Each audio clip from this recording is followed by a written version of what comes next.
Welcome students. तो आमी last क्लासत already आलोचना करिलो पृथिवीर केनेके उत्पत्ति होइছিল ओरिजिन अफ द आर्थ। तार पिছত आमी तार लगत जड़ित जोनकिटा हाइपोथेसिस गिटा थियोरी गिटा जोनकिटा मडार्न और ट्रेडिशनल थियोरी ए दुटार सम्पर्के आमी लास्ट क्लासत आलोचना करिलो। तो आमी किटा आसिल यूनिट 2 फार्स्ट चैप्टार कथा।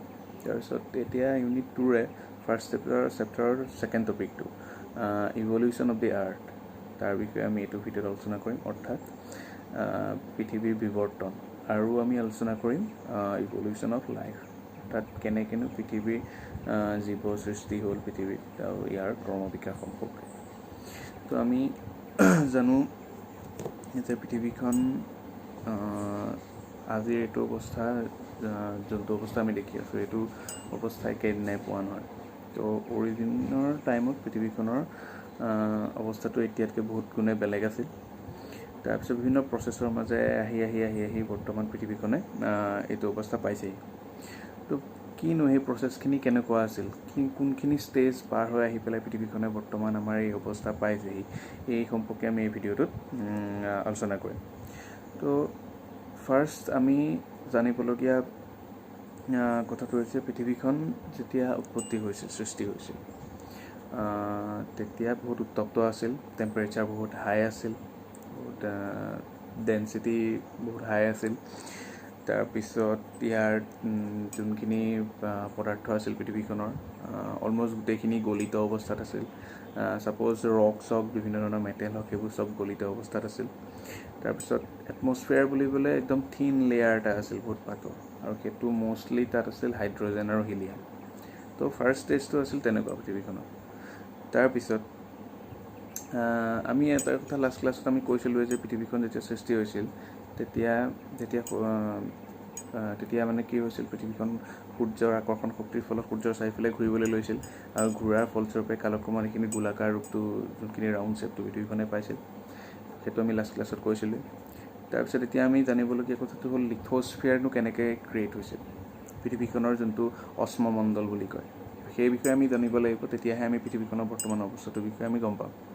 তো লিথোস্ফিয়াৰ ষ্টাৰ্ট হোৱাৰ ক্ৰিয়েট হোৱাৰ কিছু যিখিনি কথা সেইখিনি হৈছে লিথোস্ফিয়াৰ কি আগত আমি সেইটো জানিব লাগিব বা অস্মমণ্ডল। তো লিথোস্ফিয়াৰ হৈছে outer part of the earth consisting of crust and upper mental. তো আউটাৰ যোনটো পাৰ্টটো পৃথিৱীখনৰ সাৰফেচৰ যোনটো পাৰ্টটো সেইটো কোৱা হয় লিথোস্ফিয়াৰ বা অস্মমণ্ডল। এইটো কেনেকৈ ক্ৰিয়েট হৈছিল? তো পৃথিৱীখনৰ যোনখিনি বস্তু আছিল প্ৰথমতে আমি পাইছিলোঁ যে এইখিনি গলিত অৱস্থাত আছিল। তো গলিত অৱস্থাত থকাৰ কাৰণে সব বস্তু গলিত অৱস্থাত যেহেতু আছিল আৰু সেই যোনখিনি পদাৰ্থ আছিল সব প্ৰত্যেকটো পদাৰ্থই ডেন্সিটি বেলেগ বেলেগ আছিল আৰু ৱেইট বেলেগ বেলেগ আছিল। তো কি হৈছিল এই ডেন্সিটি আৰু ৱেইটৰ অনুপাতে এই পদাৰ্থখিনি কি হ'ল কিছুমান স্তৰত ভাগ হৈ গৈছিল বা কিছুমান লেয়াৰ টাইপত ভাগ হৈ গৈছিল পৃথিৱীখনৰ। তো সেই লেয়াৰবোৰ কেনেকৈ ক্ৰিয়েট হৈছিল যেতিয়া পৃথিৱীখনৰ বস্তুবোৰ গলিত অৱস্থাত আছিল তেতিয়া যোনখিনি হাই ডেন্সিটি আৰু অধিক ওজনৰ যোনখিনি পদাৰ্থ আছিল সেইখিনি পৃথিৱীখনৰ চেণ্টাৰত বা ইণ্টেৰিয়ৰৰ ফালে গতি কৰিছিল আৰু যোনখিনি তাতকৈ পাতল আছিল বা ল' ডেন্সিটিৰ যোনখিনি মেটেৰিয়েল আছিল সেইখিনি ক্ৰমান্বয়ে ওপৰলৈ উঠি আহিছিল। তো সেইটো হৈছে প্ৰথম কথা। তাৰপিছত সেইটো হিচাপত গোটেই পদাৰ্থখিনি ভাগ ভাগ হৈ গৈছিল। পাতলখিনি ওপৰলৈ আহিল, গধুৰখিনি ক্ৰমান্বয়ে তললৈ গৈ থাকিল বা চেণ্টাৰলৈ গ'ল। তো তাৰপিছত সেইখিনি হৈ যোৱাৰ পিছত লাহে লাহে পৃথিৱীখন শীতল হ'বলৈ ধৰিলে। তো পদাৰ্থবিলাকো গোট মাৰিবলৈ ধৰিলে, তো কঠিন হ'বলৈ ধৰিলে আৰু গোট মাৰি যোৱাৰ পিছত বা কঠিন হোৱাৰ পিছত সেইখিনি পাৰ্টকৈ ভাগ হৈ গ'ল। তো সেইখিনি তেনেকেই ক্ৰিয়েট হ'ল পৃথিৱীৰ ছাৰফেচটো, উপৰিভাগটো আৰু ইণ্টেৰিয়ৰটো আৰু কিছুমান সেইখিনি লেয়াৰত ভাগ হৈ গ'ল। তো সেইটো হৈছে পৃথিৱীৰ অস্মমণ্ডল বা লিথোস্ফিয়াৰ ক্ৰিয়েট হোৱাৰ যোনখিনি কথা সেইখিনি হৈছে সেইটো যোনখিনি বিষয়ে আমি ক্লাছত ডিটেইলছত আলোচনা কৰিম। তাৰপিছত এনেই বেছিক কথাটো লিথোস্ফিয়াৰ ক্ৰিয়েট হোৱাৰ সেইটোৱে। তাৰপিছত আহিল আমাৰ এটমস্ফিয়াৰ আৰু হাইড্ৰস্ফিয়াৰ কেনেকৈ সৃষ্টি হৈছিল অৰ্থাৎ পৃথিৱীৰ বায়ুমণ্ডল আৰু জলমণ্ডল কেনেকৈ ক্ৰিয়েট হৈছিল। এতিয়া পৃথিৱী বায়ুমণ্ডলৰ বিষয়ে জনাৰ আমি জানো যে বায়ুমণ্ডলৰ একদম চবতকৈ বেছি থকা গেছ দুটা হৈছে অক্সিজেন আৰু নাইট্ৰজেনটো বেছি আছে অক্সিজেনতকৈ। তাৰপিছত আহিল আগতে যে আমি কৈ আহিছোঁ অলৰেডি, তো আগতে প্ৰথমতে আছিল একদম থিন লেয়াৰ এটা পৃথিৱীৰ সৃষ্টিৰ সময়ত, সেইটো আছিল হাইড্ৰজেন আৰু হিলিয়াম বা অন্য কিছুমান গেছ আছিল লগত, যোনখিনি একদম বহুত পাতল আছিল। তো ছ'লাৰ উইণ্ডে সেইখিনি পৃথিৱীৰ সৃষ্টিৰ সময়ত তাৰে অধিকাংশ আঁতৰাই পঠিয়ালে পৃথিৱীৰ এটমছফিয়াৰৰ পৰা। তো তাৰপিছত কি হ'ল, পৃথিৱীখনত এই এটমছফিয়াৰটো সৃষ্টি হওঁতে 3টা ষ্টেজ পাৰ কৰিবলগীয়া হ'ল। প্ৰথম ষ্টেজটোত কি হৈছিল, পৃথিৱীখনৰ উৎপত্তিৰ সময়ত যোনখিনি মই ফাৰ্ষ্ট ষ্টেজটোৰ কথা ক'লোঁ অলৰেডি, যোনখিনি পাতল গেছ আছিল সেইখিনি উটুৱাই লৈ গ'ল বা আঁতৰাই পঠিয়ালে পৃথিৱীৰ এটমছফিয়াৰৰ পৰা। ছেকেণ্ড ষ্টেজটোত কি হৈছিল, যেতিয়া পৃথিৱীৰ খোলাটো যেতিয়া ক্ৰিয়েট হৈছিল, ক্ৰাষ্টটো যেতিয়া ক্ৰিয়েট হৈছিল, তেতিয়া কিছুমান আগ্নেয়গিৰি উদগীৰণ হৈছিল আৰু এইবোৰ হোৱাৰ ফলস্বৰূপে কিছুমান জলীয় ভাৱ, যোনখিনি ৱাটাৰ ভেপাৰ বুলি কয়, কাৰ্বন ডাই অক্সাইড গেছ, নাইট্ৰজেন হওক, মিথেন হওক, এমনিয়া হওক, এইবিলাক বৃহৎ পৰিমাণে কি হৈছিল, বায়ুমণ্ডলৰ লগত সংযোগ ঘটিছিল। সেইটো হৈ গ'ল ছেকেণ্ড ষ্টেজ। থাৰ্ড ষ্টেজত কি হৈছিল, সেইখিনিতো অলৰেডি তাত আছেই। ফাৰ্ষ্ট ষ্টেজত হৈ গ'ল আমাৰ পাতল গেছখিনি উটুৱাই লৈ গ'ল ছ'লাৰ উইণ্ডে। ছেকেণ্ড ষ্টেজত হৈ গ'ল যোনখিনি ক্ৰাষ্টটোৰ সৃষ্টি হোৱাৰ সময়ত, খোলাটোৰ সৃষ্টি হোৱাৰ সময়ত জলীয় ভাৱ হওক, ৱাটাৰ ভেপাৰ, কাৰ্বন ডাই অক্সাইড, নাইট্ৰজেন, মিথেন, এমনিয়া, এইবিলাক গেছ বায়ুমণ্ডলৰ সংযোগ ঘটিলে। 3 নম্বৰ ষ্টেজত যেতিয়া পৃথিৱীখন ক্ৰমান্বয়ে শীতল হৈ আহিল, তেতিয়া কনডেনচেশ্যন ক্ৰিয়েট হ'ল বায়ুমণ্ডলত বা জলীয় ভাপৰ ঘনীভৱন হ'ল, আৰু যাৰ ফলস্বৰূপে বৰষুণৰ সৃষ্টি হ'ল। এই বৰষুণে কি কৰিলে, বৰষুণখিনি যেতিয়া তললৈ নামি আহিলে, যোনটো প্ৰচেছক অধক্ষেপণ বুলি কয়, তেতিয়া কাৰ্বন ডাই অক্সাইডখিনি লৈ গুচি আহিলে নিজৰ লগত, আৰু সেই প্ৰচেছটোৰ ফলত কাৰ্বন ডাই অক্সাইডৰ পৰিমাণ বায়ুমণ্ডলত কমি গ'ল। আৰু কমি যোৱাৰ ফলত সেইখিনি কমিটো গ'লেই বা কাৰ্বন ডাই অক্সাইড, তাৰপিছত সেই বৰষুণৰ পানীখিনি আহি আমাৰ ভূপৃষ্ঠত পৰিলে, পৰাৰ পিছত সেইখিনি গোট খালে পানীখিনি, আৰু গোট খাই বৰ্তমানৰ সাগৰ মহাসাগৰবোৰৰ সৃষ্টি হ'ল। সেইটো হৈছে হাইড্ৰস্ফিয়াৰৰ গঠন পৰিক্ৰমা, যোনটো কোৱা হয় জলমণ্ডল। প্ৰথম এটমছফিয়াৰ ক্ৰিয়েট হ'ল, তাৰপিছত ক্ৰিয়েট হ'ল হাইড্ৰস্ফিয়াৰ, জলমণ্ডল, বায়ুমণ্ডল আৰু জলমণ্ডল সেই তেনেকৈ ক্ৰিয়েট হৈছিল। সেইটো হৈছে ইভলিউশ্যন অফ হাইড্ৰস্ফিয়াৰ এণ্ড এটমছফিয়াৰ। তো এই বিষয়েও আমি ডিটেইলছত ক্লাছত আলোচনা কৰিম। জাষ্ট মই এতিয়া বেছিক কনচেপ্টটো দিছোঁ। তাৰপিছত আহিল পৃথিৱী জীৱৰ ক্ৰমবিকাশ, সেই life forms, evolution of life বুলি যোনটো কয়, জীৱনো পৃথিৱীত কেনেকৈ সৃষ্টি হ'ল।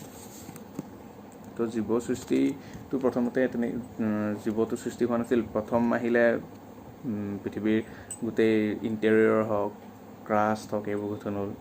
তাৰপিছত সৃষ্টি হ'ল এটমছফিয়াৰ, বিভিন্ন প্ৰচেছৰ মাজে মাজে লাহে লাহে আহি, এইবোৰ একেদিনাই হোৱা প্ৰচেছ নহয় বা এবছৰ দুবছৰৰ ভিতৰত হোৱা প্ৰচেছ নহয়। এইবিলাক বহুত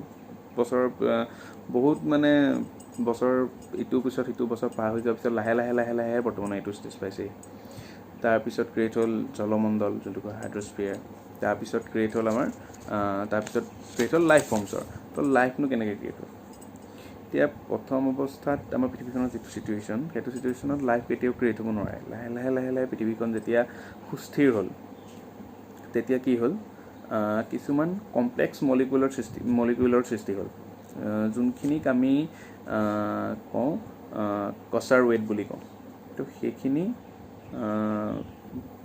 সৃষ্টি হ'ল, কিছুমান এইবোৰ কমপ্লেক্স মলিকিউল জটিল যৌগ কিছুমানৰ সেইখিনি সৃষ্টি হ'ল। তাৰপিছত সেইখিনিয়ে সালোকসংশ্লেষণ যোনটো কোৱা হয়, ফটোচিনথেচিছ, সেই গুণটো আয়ত্ত কৰাৰ লগে লগে, অৰ্থাৎ সেই গুণটো যেতিয়াৰ পৰা ফটোচিনথেচিছ প্ৰচেছটো যেতিয়াৰ পৰা কৰিবলৈ ল'লে, তেতিয়া সিহঁতৰ নিচিনা একে কিছুমান জটিল যৌগৰ সৃষ্টি কৰিবলৈ ল'লে। তো সিহঁতৰ নিচিনা একে অনুৰূপ কিছুমান জটিল যৌগৰ সৃষ্টি কৰিবলৈ ল'লে। তো তেনেকৈ লাহে লাহে পৃথিৱীত কিছুমান জীৱৰ সৃষ্টি হ'বলৈ ধৰিলে, আৰু সেই কছাৰৱেট শ্ৰেণীৰ যোনখিনি যৌগ মলিকিউল, সেইখিনিক চবতকৈ প্ৰাচীনতম জীৱ বুলি আখ্যা দিয়া হয়।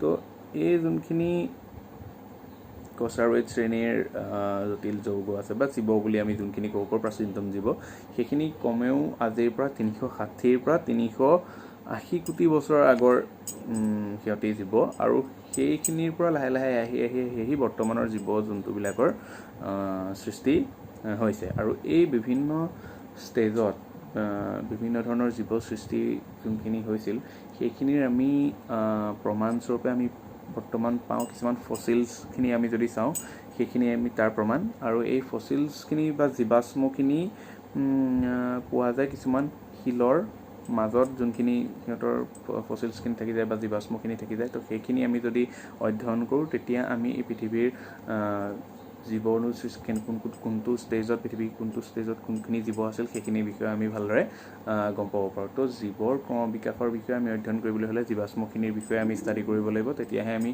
কেনেকৈনো পৃথিৱীত লাইফ ক্ৰিয়েট হ'ল, জীৱ কেনেকৈ ক্ৰিয়েট হ'ল পৃথিৱীত, সেই বিষয়ে আমি ভালকৈ জানিব পাৰিম।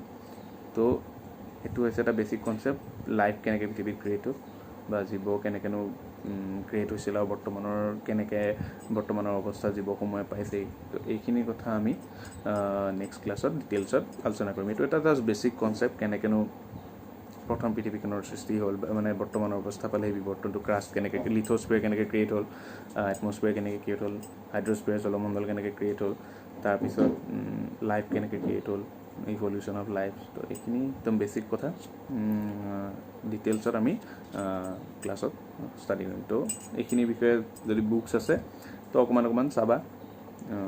ভিডিঅ'টো অলৰেডি বেছিক কনচেপ্টখিনি গম পাইছে, তো এইখিনি চাবা। নেক্সট ক্লাছত আমি এই বিষয়ে আলোচনা কৰিম।